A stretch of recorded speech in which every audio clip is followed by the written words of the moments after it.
इस भाव साम्राज्य में तो गोविंद की कृपा जिससे प्राप्त है उसी का प्रवेश संभव है।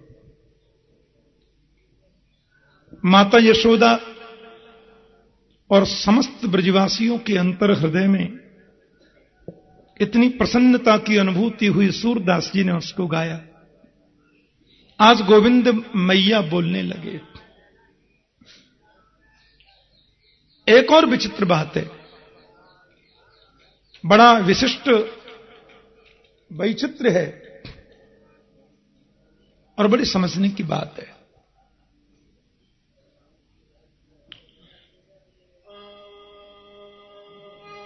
ब्रज की गोपियां तो कोई न कोई बहाना ढूंढती हैं। नंदरानी के आंगन में आज गोविंद नृत्य कर रहे थे और ये जो गोपियां हैं ये तो साक्षात वेद की ऋचा हैं, साक्षात वेद के मंत्र गोपियों के रूप में हैं। एक ऋचा स्वरूपिणी गोपी ने परब्रह्म को नंदरानी के आंगन में नृत्य करते देखा। उन हजारों गोपियों के पास में वो गोपी आ गई और मुस्कुराने लगी। उन गोपियों ने पूछा क्या बात है? बोले श्रृणु सखी कौतुक में कम नंदनिकेतांगणे मया दृष्टम गोधूलिधू सरितांग नृत्यति वेदांत सिद्धांत। यह वेदांत प्रतिपाद्य जो ब्रह्म है, उस वेदांत प्रतिपाद्य ब्रह्म को मैंने नंदरानी के आंगन में गोधूलि में धूसरित होकर नृत्य करते हुए देखा है। गोधूलि धू सरितांग नृत्यति वेदांत सिद्धांत। अन्य गोपियों के मन में भाव हुआ, उसका दर्शन हम कैसे करें? घर की सारी मटकियां फोड़ दी। सासू जी आई, बोले बहू मटकी कैसे फूटी पड़ी है? बोले नंद जी के छोरा आए और मटकी फोड़ के चले गए। देखो मैं जाऊंगी तो बात ज्यादा बढ़ जाएगी, बहू तुम जाओ सब और हमारी तरफ से उल्हानो देखिए और नजरानी की, यह ठीक बात ना है। गोपिन ने मन में विचार किया, या उल्हाने के बहाने लाला के दर्शन तो है जाएंगे। रोज कोई ना कोई बहाना। अब मैया तो सत्यनारायण जी की पूजा कर रही। माता यशोदा के घर में लक्ष्मी नारायण की पूजा होती रोज, और दशरथ जी के घर में भी लक्ष्मी नारायण की पूजा। अब मैया ने देखियो कि आज नई नई बहू मेरे घर काय को आ रही है। मां पूजा में से चौक में आई गई और सब गोपियां भी पहुंच गई। अरे आओ, कैसे आई बोलो। महाराज चौक में आकर के वो सैकड़ों खड़ी हो गई, कमर पे हाथ धर के बोली ये बताओ आपके लाला कहां है? क्योंकि लाला हो तब तो ये रुके, नहीं हो तो चलती बने। मैया बोली पलना में सो रहे दिखे। आवाज लगाई तो श्रीमान जी पलना से सो के उठ रहे हैं। रात्रि को सोते इसमें मां आंखों में काजल लगा देती और ये सुबह उठते ही ऐसे ऐसे कर लेते, सो जगन्नाथ भगवान की सी गोल गोल आंख बन जाती, आधे गालन पे काजल फैल जाए। कन्या डर गए, आज फिर कोई नाटक तैयार करके लाई, देखे सब आ गई। मैया की हाथी है, मैया की साड़ी का पल्लू पकड़ के बगल में खड़े है गए। मां ने सिर पे हाथ रख दियो, कहा उधम कियो मेरे लाला ने, तुम चली आई उल्हानो देवे। सुखदेव स्वामी के शब्दों में सुनिए कितना सुंदर उल्हाना दे रही हैं गोपियां नंदरानी यशोदा को। कि वत्साल मुंचन क्वचिद समय क्रोश संजात हास स्तेयम स्वादवत्यथ दधिपय कल्पिते स्तेयो गई। किमरकान भोक्षण विभजति सचेन नाति भांडम भिनत्ति द्रव्यालाभे सगृह कुपितो यात्युपक्रोश्यतो कान। आपके कन्हैया हमारे घर पे आमे और हमारे बछड़ा को खोल के भाग जामे। देखो जितो कोई उधम ना है बहना, यदि लाला तुम्हारे बछड़ा को खोल के जाए तो कुछ काम ही तो करे। अब जी क्या बात भाई? बोले नहीं, असमय जब इनको पता चले कि दूध दुहबे को समय आए गए तो वाते 1 घंटा पहले बछड़ा को खोल के भाग जाए। अब सगरे दूध को बछड़ा पी जावे, हम दूध दुहबे जामे तो 1 बूंद भी ना मिले। मैया बोली बालक है, अभी कछु जाने ना है, ऐसा उधम कियो करे, तुमने किया को डांट दियो करो, बात खत्म। हाँ, अब मैं कहां बताऊं। गोपी बोली शिक्षा मत दो, हम ये भी कर चुकी हैं। हम जब इनको डांटने के ताई आंख निकाल करके आई सो खिलखिल खिलखिल खिलखिल खिलखिल करके हंस गए, संजात हंस। अब इनकी हंसी को देख करके हमें हंसी आ जाए, फिर हमारी गुस्सा ठंडी है जाए। मैया बोली तो या में मेरे का दोष है बताओ, मैंने तो कह दी उधम मचाबे तो नेक डांट दियो करो। बोले नहीं, हमारे घर में जाके चोरी भी करें, माखन चुरा के खावे। मैया बोली एक बात बताओ, छोटो सा बालक है, मुट्ठी भर की आकी कमर है, 4 अंगुल को पेट है। अभी मान लो चोरी करके माखन खावे, तुमने के राजी से ही खिला दियो करो। लाला तुम राजी से माखन जितनो खानो खा लो, और जितने तुम्हारो माखन ये खावे उतनो मेरे घर से ले जाओ करो। बच्चा अब क्या समझाऊं। गोपी बोली शिक्षा मत दीजिए, ये भी कर चुकी हैं हम। हमने मटकी माखन की भर के धर दी नहीं, जितनो खानो प्रेम से खाए लो। नेक माखन खाए के टेढ़ो मुंह करके बोले मोय तो चोरी कोई मीठो लगे, राजी को मीठो ना लगे। स्तेयम स्वादुवत्ती, चोरी कोई स्वादिष्ट लगे। मैया बोली अच्छा। गोपी बोली अच्छी बात ना, ऐसे चोरी कर लो, देखो समझा लीजिए। मैया बोली एक बात बताओ, तुम्हें एक भी शर्म ना आवे। अरे बुढ़ापे में हमारे घर एक लाला आयो, और तुम तो ये भी जानो कि मेरे घर 9 लाख गाय हैं, 1000 मटकी माखन रोज निकले।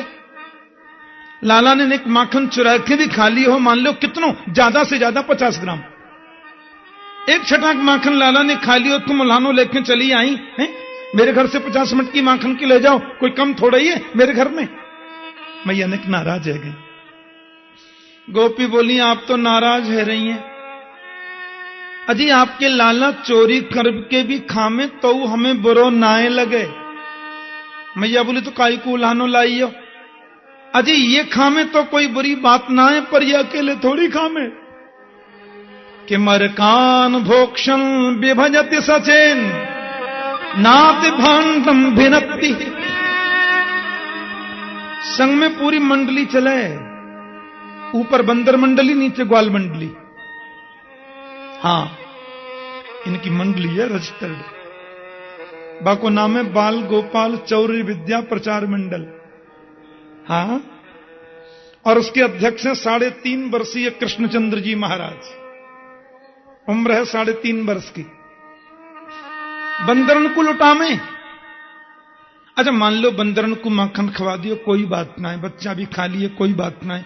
हमारी मटकी को तो छोड़े हमें, आते समय बा मटकी और फोड़े हमें, और मोछन पे ताप दे के निकले, नंद को छोरा माखन खा के जा रो का रोकना तो रोक लो, धमकी दे के हमें। हम मैया को हंसी आवे, हे भगवान ये 3 बिलान को लाला इन बूढ़ी ने पागल बनावे। मैया हंसी भी आवे, लेकिन मां क्या करे। मैया बोली तो एक काम करो, सुनो, तुम अपनी मटकी को ऊपर छींके पे लटका दो, बात खत्म। लाला छोटो है ना, न बजेगो न रहेगो बांस, न बजेगी बांसुरी। अब लाला छोटो है, या को हाथ छींके पे जाएगो ही ना है, चोरी करेगो ही ना है, बस। गोपी बोली नदरानी हम ये भी कर चुकी हैं। अच्छा कैसे कर चुकी? बोले हस्ताग्राहे रचयति विधिं पीठ कोलू खलाद्यई। हमने जब अपनी मटकी ऊपर छींक पे लटकाई दीनी और हम खिड़की में सो देखने लगी, अब कैसे करें पतो चले। ये आई मंडली लेके, और पहले तो नीचे उखल खड़ो कर दियो, बाकी ऊपर एक सखा और खड़ो कर दियो, बाकी ऊपर एक और खड़ो कर दियो, बाकी ऊपर एक और खड़ो कर दियो, फिर ऊपर एक और चढ़ा दियो, और सबके ऊपर स्वयं चढ़ गए, और स्वयं भी माखन मटकी में से निकाल के खाते जामे और नीचे डिस्ट्रीब्यूट भी करते जामे, सबको देते भी जा रहे नंबर बार। मैया बोली अच्छा इतना उधम, तुमने एक और ऊपर लटका के देखो, मैं भी तो देखूंगी कब तक सखान को खड़े करेगो ऐसे। गोपी बोली हमने तो एक दिन पीपल की डाली पे ही लटका दी, नहीं छींके पे मटकी। अच्छा, और हम देखने लगी कि अब देखें लाला कैसे चोरी करें, न जाने कहां से 25 हाथ को लंबा बांस ले आए, और अध चले दही में, और नीचे आए करके ऐसी वो बल्ली लगाई, सो मटकी नीचे से फूट गई। नजरानी ओक लगा के खड़े है गए, एक बूंद भी गिरने नहीं दियो, नंबर बार सब पी गए। अच्छा, तुम अपनी माखन की मटकी को अंधेरी कोठरी में धर दो, या को अंधेरे में बहुत डर लगे हुआ से माना जा सके। गोपी बोली हम ये भी कर चुकी हैं। गोपी कह रही है कि हम ये कर चुकी हैं नजरानी के ध्वांतागारे धृतमणिगणम स्वांगमर्थ प्रदीपम। आपने जो लाला को कड़ूला पहना रखे हैं ना, मणिन के कड़ूला, हीरान के कड़ूला, हां अब नजरानी अंधेरी कोठनी में जामे ना और ऐसे हाथ करें सो उनके प्रकाश से और कछु दिखे चानी, पर मटकी तो मां भी दिख जाए। मैया को गुस्सा आएगी और कड़ूला उतार भी लगी, अब या को पहनाऊंगी नहीं, या कि भाग में ही ना आए, अब रहन दो, बहुत पहन लिए जाने, इनको दुरुपयोग करे। गोपी बोले देखो उतारो मत। मैया बोली तो क्या करूं? बोले हम जब चली जाएं तो नेक डांट दीजिए बस। इसका मतलब उल्हाना तो बहाना है, इस उल्हाने वो तो गोविंद का दर्शन करने आती है। मैया बोली मेरी तो कुछ समझ में भी ना आवे, लाला को डांटन भी ना दे और उल्हानो भी सुनाती जा रही है। बोले ना हम जब चली जाए तो निक समझा लियो, कोई बात ना है। अब इन गोपियों में एक गोपी खड़ी थी 50 वर्ष की, सबसे बड़ी गोपी थी, तगड़ी भी थी। मैया बोली तुम कैसे चुपचाप खड़ी हो बहना, तुम सुनाओ। वो बोली मोह तो शर्म आवे बतावे में। अच्छा तुम्हारे संग कहा ऐसो भयो? बोले परसों की बात है, मेरे पतिदेव को 51वां जन्मदिन हमने सबने मनायो। मैंने घर में श्री सत्यनारायण जी की कथा हो रखी, आचार्य श्री पधारे कथा सुनाए वे। मैंने सब संतन को निमंत्रण दिया और बड़े बड़े विप्र भी आएंगे। सत्यनारायण की कथा से पहले ही कन्हैया गए और पाटा पे जाके बैठ गए और हमसे बोले भाभी जी हमारा भोग लगाओ। हमने कि लाला जी तो कोई बात ना है, ऐसे कैसे भोग लगा, ऐसे भोग ना लग सके। हां अभी सत्यनारायण जी की कथा होएगी, ब्राह्मण संत भोग लगावेंगे, भोजन पावेंगे, बाद में आप हमारे संग बैठकर प्रसाद ग्रहण कर लीजिए। अच्छा हमसे भी बड़ा कोई सत्यनारायण का? मैंने थोड़ी डांट लगा दी, छोटे बालक हैं, सो रूठ करके उठ के चले गए और मेरे घर के द्वार पे बाहर जाके बोले अंदर मुंह करके भाभी तुमने सच्चे सत्यनारायण को अपमान किया होगी सो देखी जाएगी, आज तुमको ही बताएंगे। मुझको बहुत हंसी आई, नन्ना सो लाला 3.5 वर्ष की उम्र। चले गए, दिन भर कन्हैया मेरे घर नहीं आए। सैकड़ों संतन के भोजन भये, हजारिन ब्राह्मणन ने भोजन किए, सत्यनारायण जी को प्रसाद पूरी गोकुल नगरी में मैंने बांटे हो। लाला आए नहीं, माने आए ही नहीं। मेरे पति बहुत थक गए बेचारे, सो गए गहरी नींद में। रात को 12 बजे जाने कौन सी खिड़की में है कि तुम्हारे कन्हैया मेरे घर में घुस गए नजरानी, और मेरी लंबी चोटी मेरी पति की दाढ़ी में बांध के भाज गए। पति भी गहरी नींद में, मैं भी गहरी नींद में, हमको का पता चले। मन की लंबी दाढ़ी मेरी चोटी में कसके बांधी नहीं, और जाने कहां से भाज गए। रात के 1:30 बजे मेरे पतिदेव को बड़ी जोर की प्यास लगी और पानी पीवे के टाइम जैसी पतिदेव उठे सो बिन की दाढ़ी और मेरी चोटी दोनों खिंचे।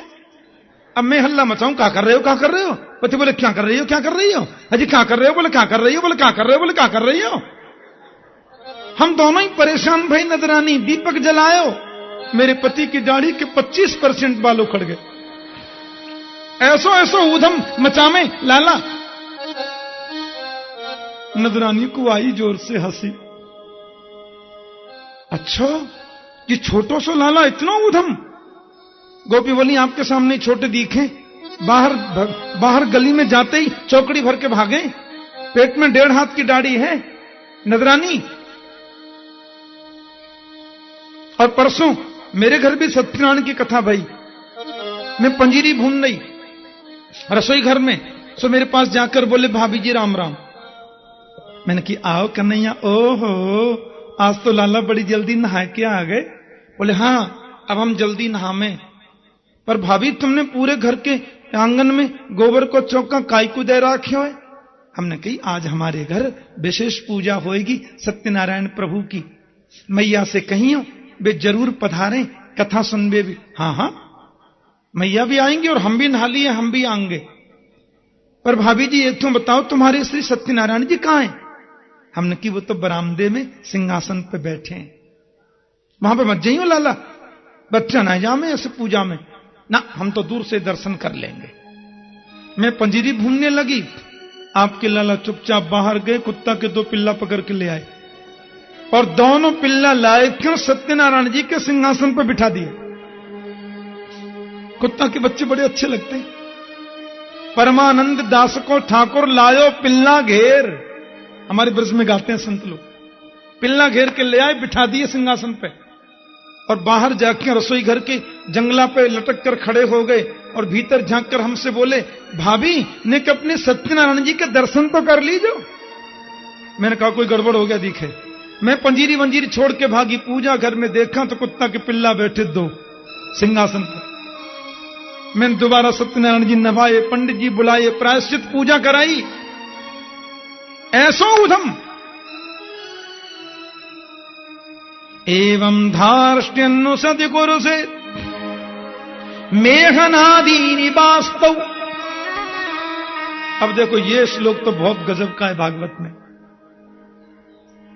इस श्लोक का यदि सीधा सीधा अर्थ किया जाए तो मेघनादीनि वास्तव, इसका सीधा अर्थ यह होता है कि जहां हमारा पूजा घर है, हां अब बच्चों के लिए तो पूजा घर वो सब एक ही है,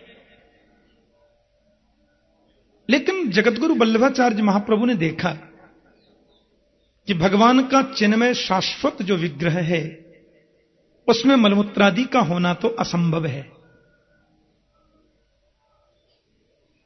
इसलिए मेघनादिनी का उन्होंने बड़ा सुंदर भाव किया। मे मम ग्रहे ह स्फुटम नादीनी कुरुते। जहां मेरा पूजा घर है नजरानी, वहां जाकर आपके लाला जोर जोर से हल्ला मचा देते हैं, पूजा नहीं करने देते। या मेघनादीनी वास्तव वहां कूड़ा करकट डाले आते हैं, फेंक आते हैं। मैया ने टेढ़ी नजर से कन्हैया को देखा, बोले चौरे लाला ये सब गोपी जो बता रही हैं बिल्कुल सही बात है, तेने ऐसा उधम कियो? कन्हैया बोले तेरी सौगंधे। ब्रज के कवियों ने बड़ी सुंदर बात कही है कि देखे बिन कान्हा जब मन नाही माना, इन आंखों से आज हमने ब्रह्म पहचाना है। कृष्ण पद कमलों में मन को लगाना, इन गोपियों का ताना ये उल्हाना तो बहाना है। कृष्ण पद कमलों में मन को लगाना, इन गोपियों का ताना ये उल्हाना तो बहाना है। ये केवल बहाना है, वास्तव में उल्हाने का कोई मतलब नहीं है। बल्कि गोपियां तो माखन सजा के रखती हैं और उनको बुलाती हैं, आज मेरे अंगना में आओ नदलाल, आओ गोपाल, दर्शन की प्यासी गुजरिया श्याम, बुलाती हैं। और आ जाए कन्हैया तो उनका हाथ पकड़ लेते हैं, काय को आए, कहां से आए, कैसे आए। गोविंद भी बड़े बड़े नाटक करते हैं। मैया ने खूब डांट लगाई, फटकार लगाई। आदरणीय सुखदेव जी महाराज कहते हैं कि एकदा क्रीडमानास्ते रामाद्या गोपदारका कि कृष्णो मृदं भक्षितवान् इति मात्रे न्यवेदयन्। ब्रजवासियों के संग खेल रहे थे कन्हैया। आपने कल तक खूब ज्ञान की बात सुनी है, ध्यान देना। हाँ, घर छोड़ के वन में जाने की खूब कथाएं सुनी, नाक बंद करके पेड़ पर उल्टे लटक कर तपस्या करने की खूब कथाएं सुनी, कंठ भर पानी में खड़े होकर गायत्री अनुष्ठान की कथाएं सुनी हैं। आंख बंद करो, नाक बंद करो, अंदर घुस जाओ, भीतर चले जाओ, समाधि लगा लो। कल तक आपने बहुत सुनी कथा। आज का दिन तो रसगुल्ले की कथा का है, क्योंकि उस समाधि का, उस ध्यान का, उस आसन का, उस प्राणायाम का जो फल है वो फल आज है। ये गोविंद ही तो सबका फल है। अब तो ब्रजवासियों के बीच में खेलते खेलते कन्हैया ने इतना बड़ो माटी को डेला लेके मुंह में धर लियो। ब्रजवासी बोले, तेने कहा खाए रे बाल? बोले सो पकड़ करके ले आए महाराज नजरानी के पास। कृष्णो मृदम भक्षितवान इति बात में निवेदयन, मैया तेरे लाला ने इतना बड़ो माटी को डेला खा लियो। भगवान सुखदेव कहते हैं, परीक्षित मैया ने जैसी सुनी कि लाला ने माटी खाई तो साग्रहित्वा करे कृष्णम उपालभ्य हितैषिणी। मैया ने तुरंत लाला को हाथ पकड़ लियो, साग्रहित्वा करे कृष्णम, और हाथ पकड़ के भीड़ के बीच में खींच लियो। चौरे तेने माटी खाई? कन्हैया बोलू तेरे सखा कह रहे तेने माटी खाई। कुमारास्ते अग्रजोप्ययम, तुम्हारे अग्रज बलराम जी भी कह रहे हैं कि तूने माटी खाई। कन्हैया बलराम की बगल में जाके खड़े हो गए, बोले चौं जी हमारी माटी खावे की शिकायत आपने करी? बलराम जी बोले तूने खाई तो मां पे सोई मैंने कह दे। ठीक है, हमू मैया तो कह रहे हैं कि भैया तो भांग को गोला खावे। बलराम ने सोची आपकी पिटाई बाद में होगी, हमारी पहले है जाएगी। मैया देख बात ऐसी है, मेरे सामने तो लाला ने माटी खाई ना है, और पीछे कब खाई हो तो मुझे पता ना है। मधमंगल बोले बामन को बेटा हूं, चुटिया की सौगंध खा के कह रहा हूं, इतना बड़ा डेला मेरे सामने खाए। मैया बोली तू सही से बता तेने माटी खाई? मैं काऊ की बात नहीं मानूंगी, पर बिल्कुल सही बताइयो। सुखदेव जी बोले परीक्षित सावधान। राजा बोले क्या हुआ? बोले अब हरिश्चंद्र जी बोल रहे हैं, सत्य बोलेंगे, सत्य के अलावा कुछ नहीं बोलेंगे। गोविंद हाथ जोड़कर खड़े हो गए और उन सैकड़ों सखाओं के बीच में अपनी सफाई प्रस्तुत कर रहे हैं। ना हम भक्षितवानंब सर्वे मिथ्या विशंसिन यदि सत्य गिरस्तर्हि समक्षम पश्य में मुखम।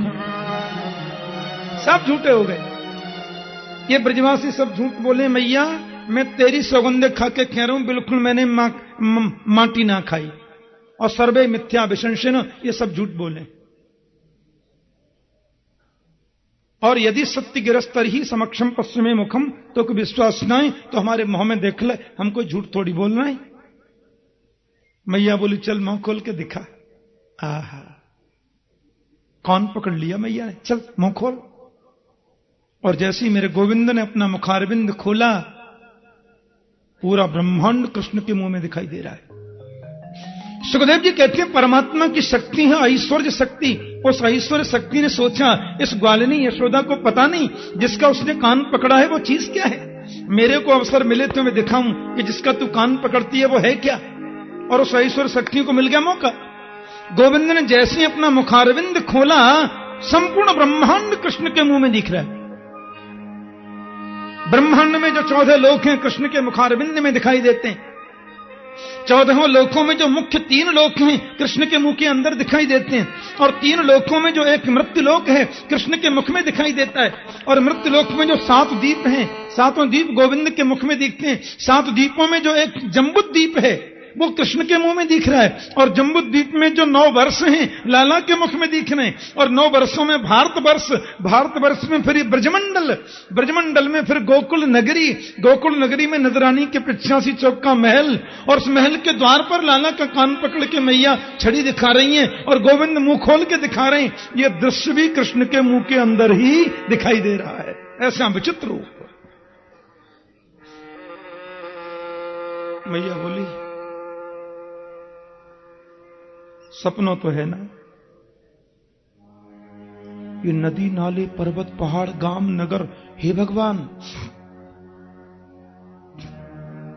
किम स्वप्न एतत् उत देव माया किम मदीयो बत बुद्धिमोह। मैं कोई स्वप्न देख नहीं हूं कि किसी देवता की माया है, क्या बात है कि मेरी बुद्धि खराब हो गई है।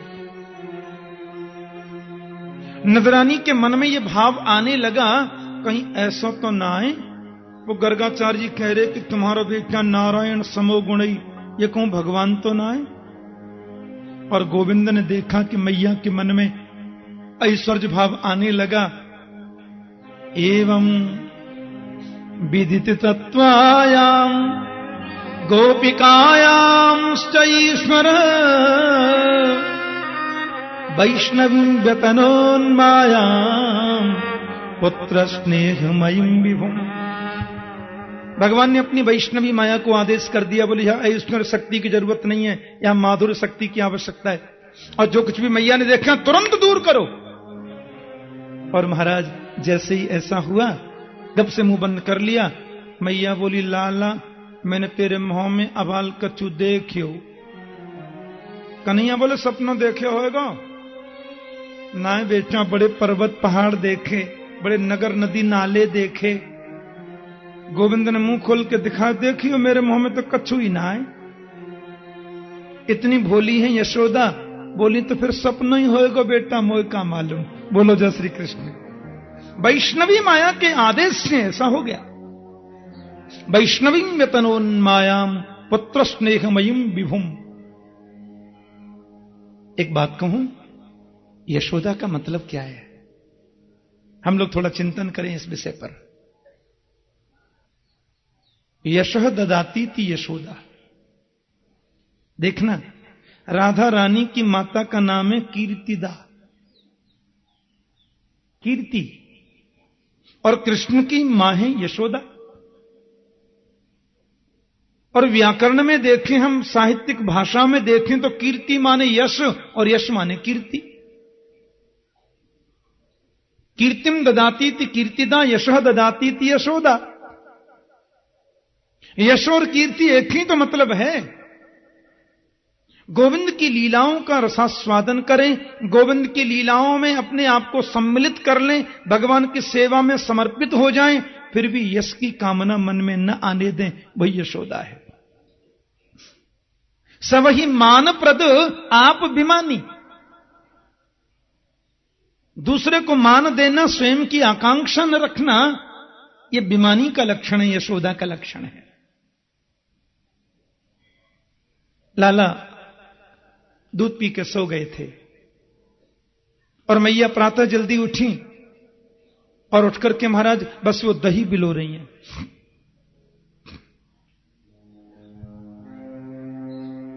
एकदा गृहदासीसु यशोदानंद गेहिनी कर्मांतरण युक्तासु निर्ममंत स्वयं दधि। थोड़ा ध्यान से सुनना। पूर्व जन्म में बड़ी तपस्या करी थी माता यशोदा ने और नंद बाबा ने। ये द्रोण नाम के वसु थे, इनकी पत्नी थी धरा। गोविंद को पुत्र रूप में चाहा, प्रभु ने कहा ठीक है मैं आपका स्तनपान करूंगा। और वे दोनों आज नंद यशोदा हैं। तो मैया का तो जीवन कृष्णमय हो गया है। अब इस श्लोक पे ध्यान दें एकदा गृह दासी सु। नंदरानी के घर में दास और दासियों की क्यों जी? 9 लाख जहां गाय हैं वहां 5,000 नौकर तो होंगे।